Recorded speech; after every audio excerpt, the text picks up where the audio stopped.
Hi, hello, kumusta ka? Guys, ang sharing natin ngayon guys, ham and cheese. Inspired to guys ha, inspired. Malakrusan siya, no? Oo.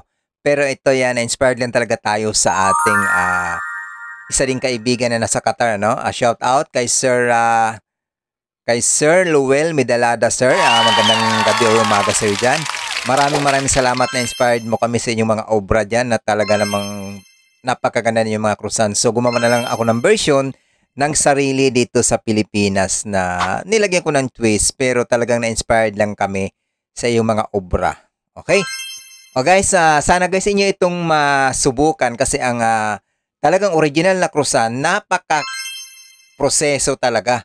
Napaka-proseso, kailangan mo pang iba stock sa rep, halos 8 hours, tapos maraming proseso talaga. Kailangan kang may dough sheeter na pagdadaanan o roller halimbawa. Pero din guys, dito sa akin, kung masundan nyo ha, ito yung no pressure. Wala tayong matagal na proseso. At talagang, kumbaga, ang ginawa natin, ito inspired lang talaga. Pambahay ha, pambahay na krusan, okay? Pambahay. Kung pang negosyo nyo naman, abay, pwede din po naman. Pang local, okay? Dito ha, sa ating resting dyan, all purpose lang itong ginamit natin dito. Kasi pagkakalam ko talaga, meron din talagang flour na para sa krusan. Pero dito sa atin, dahil dito sa Pilipinas, talaga po namang gumawa lang tayo ng sarili nating version. Okay? Dito guys, kung makikita po ninyo sa ating procedure, wala po tayong pangmatagalang resting dito. Oo.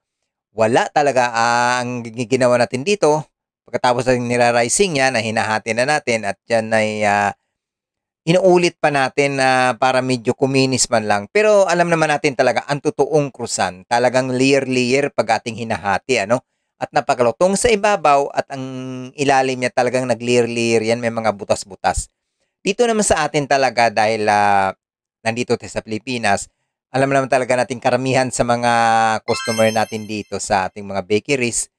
Hindi ko naman nila lahat disclaimer lang, pero gusto nila kasi ang malutong ibabaw, malambot ang ilalim, okay? Lalo na pag may palaman na, kung masasabi natin nagugustuhan din nila, okay? O shout out sa lahat ng ating mga kaibigan dyan, ating mga followers dyan sa Paris, kay Ma'am Marisa Mate, ano? Ma'am, good morning dyan sa inyo, kay Ma'am Lady G ng Malaysia, at sa lahat pa dyan sa Texas, sa Saudi, sa Qatar, sa Australia, sa US, sa California, at sa ibang panig ng mundo. Iba-ibang panig ng ating mundo na nagsubaybay sa ating mga baking tutorial. Maraming salamat sa inyo. Huwag niyong kalimutang i-like, i-follow ang ating Learn Baking with SNJ Facebook page, ang ating YouTube channel at ang personal account, JC Anoos. Ayan na. Yan lang ang aking procedure guys. Pinagpatong-patong ko lang yan na manipis na pagka-rolling pin natin. Okay? Pinagpatong-patong ko lang yan at nire-rest ko lang siya ng matagal na nga ang 5 minutes. Okay? Ito yung na-inspired lang talaga tayo sa ating mga chef na talaga namang ang gagaling gumawa nito, no?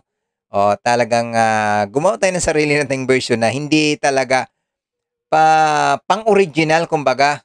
Pero masasabi nating ang lasa nito hindi din talaga mailalayo. Okay? Ayan na, ayan ang ating pinalaman lang dyan.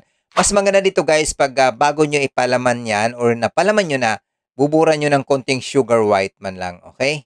Para medyo mas balance. Dito kasi medyo may katabangan talaga ito at nagpapalasa dito yung ating cheese at saka ham lang. Okay? Ayan, lulutuin lang natin guys. May tama naman tayong sukat dyan or timer sa ating pagluluto para inyo ding makukuha. Napakaganda din nga nito, nasubukan ko talaga.